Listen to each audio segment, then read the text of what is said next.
Hello everyone, কেমন আছো সবাই? আশা করছি সবাই খুব ভালো আছো, আমিও ভালো আছি। চলো, আজকে বাড়ির সামনে একদম খুবই কাছে, বলতে গেলে 5 থেকে 10 মিনিটেরও হবে না, 7 মিনিটের দূরত্বে একটা মেলা বসেছে। সেখানেই চলে গেলাম। শীতকালে স্কিন এত রাফ হয়ে যায় না, তো মুখে একটু ময়েশ্চারাইজার অ্যাপ্লাই করা, লিপ বাম লাগিয়ে চলো রেডি হয়ে গেছি। এবার দেখো, এই দেখো মেলায় চলেই এসেছি। কত সুন্দর সুন্দর ঘর ডেকোরেট জিনিস রয়েছে। এই মেলাটা জানো, যখন আমি একদম ছোট, মানে তখন আমার হয়তো 3-4 বছর বয়স, তখন মেলাটা হতো। আর মাঝে কিন্তু বেশ কিছু বছর এই মেলাটা একদমই হতো না, বন্ধ ছিল। তো যেহেতু রাস্তার ওপরে, তো তাই জন্য গাড়ি ঘোড়ারও একটা প্রেশার বা সব কিছু মিলিয়েই হয়তো বন্ধ ছিল। এখানে কিন্তু হ্যান্ডক্রাফটেড প্রচুর জিনিস আছে, হস্তশিল্পের, দেখতে খুব ভালো লাগছে।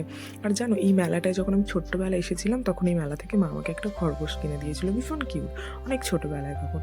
দেখো, এখানে অনেক হ্যান্ডক্রাফটেড জুয়েলারিও রয়েছে, কিছু প্লেটিং করা রয়েছে। এগুলো জানো তো, ওই যে শান্তিপুরের যে সোনাঝুরির হাটে যেরকম জিনিস পাওয়া যায়, এখানেও কিন্তু পাওয়া যায়। চলো, একটা স্টেজ মিডিলে করা রয়েছে, এখানে কিছু কচিকাচারা পারফরমেন্স করছে, গান আবৃত্তি, খুব সুন্দর লাগছে। আর মেলার এই পাশটায় পুরো ফুড স্টল রয়েছে, বিশেষ করে নলেন গুড়ের খাবার কিন্তু পাওয়া যাচ্ছে। চলো, টাটা।